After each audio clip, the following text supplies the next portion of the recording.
오늘 함께 보실 말씀은 마태복음 21장 6절로 7절 2절 말씀입니다. 마태복음 26장 6절로 7절 2절 말씀 제가 받들어 읽겠습니다. 주일날 본문 중에 한 부분입니다. 제자들이 가서 예수께서 지시하신 대로 어미 나귀와 새끼 나귀를 끌어다가 그 위에 겉옷을 얹으니 예수께서 올라타셨다. 아멘. 비움이라는 제목으로 잠시 말씀을 나누겠습니다. 주일날 말씀 전할 때에 이 마태복음 21장 모든 사복음서에 기록되어진 예수님이 나귀를 타시고 예루살렘에 들어가신 이 종려주일의 풍경, 또 그 상황, 또 예수님의 모습, 이 모든 것은 우리가 그리스도인으로 살아가는 삶의 길을 보여주는 것이다. 그런 말씀을 드렸죠. 그것은 다름 아니라 예수님께서 가장 겸손한 모습으로 나귀를 타시고 예루살렘에 오르시면서 자신을 비우신 종의 모습을 가지시고 주님 주 하나님의 뜻에 순종하시되 죽기까지 순종하셨다 하는 그 출발이 이제 가시적으로 보여지는 장면이기 때문에 그렇습니다. 그러니까 우리가 따라야 할 모습이 뭐냐 할 때는 이렇게 자기를 비우고 낮아져서 하나님께 순종하면서 하나님의 뜻이 온전히 내 안에서 채워지는 상태에서 내 생애를 살아가는 모습이다 할 수 있겠습니다. 주일날 예배를 드린 다음에 헌신의 시간에 헌신하시던 우리 한 형제가 그 내용은 설교하지 않은 내용인데 자신도 나귀처럼 순종하면서 뭐 이렇게 썼습니다. 재헌신하는 마음을 그렇게 표현했습니다. 그래서 오늘 본문 속에 있는 것처럼 나귀와 나귀 새끼를 끌어다가 그 위에 겉옷을 얹었는데 예수님이 거기에 올라타셨습니다. 근데 본인이 나귀 된 심정이 생긴 것이죠. 예수님을 그렇게 모시고 살았으면 좋겠다. 자신의 모습과 나귀를 비교하면서 그런 생각을 여러분 중에서도 하신 분이 계시지 않을까 그런 생각이 듭니다. 예수님께서 이렇게 나귀를 타시겠다고 하셔서 끌고 오라고 하신 것은 우연히 생긴 일이 아니라 구약의 예언대로 되었다 이렇게 21장은 기록하고 있죠. 4절에 보시면 좀 올라가서 이것은 예언자를 시켜서 하신 말씀을 이루시려는 것이었다. 시온의 딸에게 말하여라. 보아라, 내 임금이 내게로 오신다. 그는 온유하시오 나귀를 타셨으니 어린 나귀 곧 멍에 매는 짐승의 새끼다. 그 예언대로 주님께서 하셨다 하는 것입니다.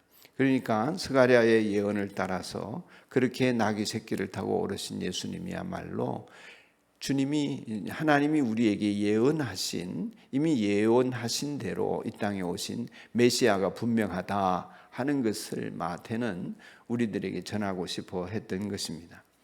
여러분 오늘 이 시대에도 하나님께서 하나님의 일을 하시는 데는 잘 준비된 매어 있는 나귀와 나귀 새끼가 어딘가에 있을 것입니다. 주님은 그 나귀를 타시고 예루살렘에 오르신 것처럼 그 준비된 우리를 이용해서 하나님의 뜻을 이루어 가는데 주님이 원하시는 방법대로 쓰시고자 하실 것입니다. 누군가가 나귀를 가지고 있는 것도 나귀가 벳박에 그 마을에 매어 있는 것도 모든 것이 하나님의 섭리 속에서 이루어진 것입니다. 그렇다면 오늘 여러분이 여기 이 자리에 있는 것도 남들은 다른 데 있을지라도 여러분이 이 자리에 있는 것도 하나님의 섭리 속에 이루어진 것이라고 믿으면 되겠습니다. 아멘입니까?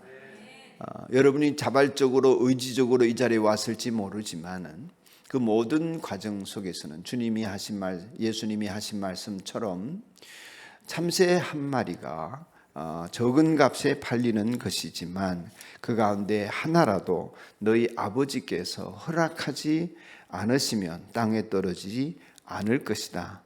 아멘. 아버지께서는 너희의 머리카락까지도 다 세워놓고 계신다.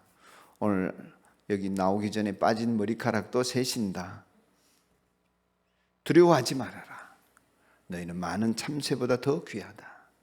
여러분 이 말씀을 하신 것은 정말 머리카락까지 다 세신 내 머리카락 몇 개인지 아세요? 퀴즈를 내라고 하신 말씀이 아니라 이 말씀은 이 세상을 살아가는 데 있어서 우리의 삶의 전폭이 하나님의 능력과 권세와 섭리 안에 있음을 믿으라는 것입니다. 아멘. 그러니까 내가 어떤 좋은 일을 만나든 더할 나위 없는 고통 속에서 힘들든 그 모든 일을 주관하시는 분 하나님이 살아 역사하신다. 이 믿음 속에 있으면서 두려움을 떨쳐내라는 것입니다. 하나님이 머리털까지 세심 받으신다고 하는 것을 제가 믿습니다 하면서도 벌벌벌벌 떨면서 산다면 하나님을 못 믿는 거나 모르는 거죠. 하나님이 어떤 분이신지 더 알아야 하는 것입니다. 알게 되어야 더 믿을 수 있고, 그래서 호세아는 우리가 하나님을 알자, 힘써 여호와를 알자 이렇게 일갈을 하였던 것입니다. 그리스도인의 삶이란 하나님의 손에 잡혀져 있기 때문에 우연이라는 것이 없습니다. 우연처럼 보여지는 모든 일들 속에서도 하나님은 그것을 재료로 쓰셔서 하나님 크기의 일들을 만들어내려고 하십니다. 언제? 내가 나를 비우고 있을 때. 나를 비워서 주님이 원하시는 삶을 살고자 할 때에 하나님의 섭리로 하나님의 뜻이 채워지게 되는 것입니다. 그러므로 지금 부모님을 만난 것이나 지금 배우자를 만난 것이나 산돌 교회 안에 있는 것이나 지금 그 당면한 상황 속에 있는 그 모든 것들이 우리 하나님 앞에서 지금 하나님의 뜻이 이루어져가는 과정 속에 있음을 여러분이 선포하게 되기를 축복합니다. 선포해야 합니다. 내가 그렇습니다. 나는 하나님의 뜻 안에 있습니다. 나는 하나님의 만져주심 속에 있습니다. 나는 하나님의 이끌림을 받는 속에 있습니다. 내 눈에 보이는 것이 정말 내가 원치 않는 것입니다. 내가 당하는 일이 내가 정말 좋아하는 일이 아닙니다. 그럼에도 불구하고 하나님은 나와 함께 계시고 하나님은 하나님의 뜻을 위하여 이 일들을 섭리하고 계십니다. 내가 못 느끼고 내가 분명하게 보지 못할 뿐입니다 라고 고백할 수 있는 여러분이 되기를 축복합니다. 그렇기 때문에 우리가 비울 수 있는 것입니다. 이 믿음이 있을 때 우리가 왜 비우게 되나? 왜 나는 죽었습니다 선포하게 되나? 내 자아가 쓸모없어서 하나님을 거역하기 때문에, 죄가 있고 더럽기 때문에 버려야 된다. 이것도 틀린 말은 아니지만 하나님께서 우리에게 자아의 죽음을 선포하시고 이제는 내가 사는 것이 아니라 내 안에 그리스도께서 사신 것이라는 말씀을 들려주심은 내가 망하는 것도 부해지는 것도 건강하게 되는 것도 병들어 있는 것도 다 하나님의 영광을 위하여 쓰시고자 하시는 하나님의 섭리 속에 우리가 들어가 있음을 믿음으로 바라보기를 원하셔서 우리가 그렇게 비우게 하시는 것입니다. 그 섭리 속에 있음을 믿기 때문에 우리는 또한 비울 수 있는 것입니다. 아무리 많은 것을 가졌어도 비울 수 있는 사람, 아무리 비천하게 있어도 자기를 비우는 사람을 주님은 쓰시는 것입니다. 그래서 하나님께 감사하고 찬송하고 영광을 돌리면서 때가 되었을 때에 주님 뜻대로 써주십시오. 이게 이제 우리 이 예루살렘으로 올라가시는 주님으로부터 본받는 것이고, 그 일에 쓰임받는 나귀를 빗대어서 내가 그렇게 언제든지 주가 쓰시겠다 하실 때에 내가 쓰임받기를 원합니다 하는 마음을 품고 살아갈 수 있지 않는가. 왜 또 우리는 비울 수 있나 할 때에 우리에게는 모든 것을 섭리하시는 주님에 의해서 내 생사 기륭 화복이 결정되고 달려져 있다고 믿기 때문입니다. 내 인생이 내 노력대로 되는 것이 아니라, 내 미래가 나의 애씀을 따라 되는 것이 아니라 내 미래는 하나님의 손에 달려 있습니다. 지금 죽어도 하나님의 손에 달려 있는 것이고, 내가 오래 살면서 요한처럼 하나님 예수 그리스도의 섭리와 하나님의 뜻을 증거하는 일에 쓰임받아도 그건 역시 하나님 뜻에 달려있고 하나님 손에 달려있다. 우리는 그렇게 토기장이의 손에 빚어지는 진흙과 같은 존재이다 하는 것을 내가 믿음으로 인정하게 될 때 나는 다 비워낼 수 있습니다. 이 믿음이 여러분의 있기를 축복합니다. 내 인생의 열쇠는 하나님의 손에 있습니다. 그렇게 비우게 되면 살든지 죽든지 뜻대로 하소서. 기쁘게 할 수 있습니다. 그러면 여러분의 찬송은 아주 슬픈 찬송을 부르든지 아니면 아주 기쁜 찬송을 부르든지, 여러분의 찬송은 여러분 안에서 솟아나는 하나님을 향한 열망과 기쁨과 내 미래가 하나님 손에 달려있다는 믿음으로 충만하게 되기를 바랍니다. 우리가 짧은 인생을 살지만 주님이 원하시는 삶을 한순간 살아도 그렇게 살게 되기를 정말 원한다면, 주님이 원하시는 일을 하고 주님이 원하시는 지체가 되고 주님이 원하시는 상황에서 직업을 갖고 그 일에 봉사하면서 하나님께서 우리를 통해서 일하시기를 바란다면, 여러분 오늘 주님이 원하시는 뜻으로 쓰임받기를 간절히 바라고 순종하면서, 지금 내 모습은, 한번 따라 합시다. 지금 내 모습은 하나님의 섭리에 대한 응답이다. 지금 내 모습은 하나님의 섭리에 대한 결과다. 그렇게 믿으시기를 바랍니다. 내게 좋아 보이든 좋아 보이지 않든 하나님은 나를 들어서 쓰시려고 여기까지 빚어 오셨습니다.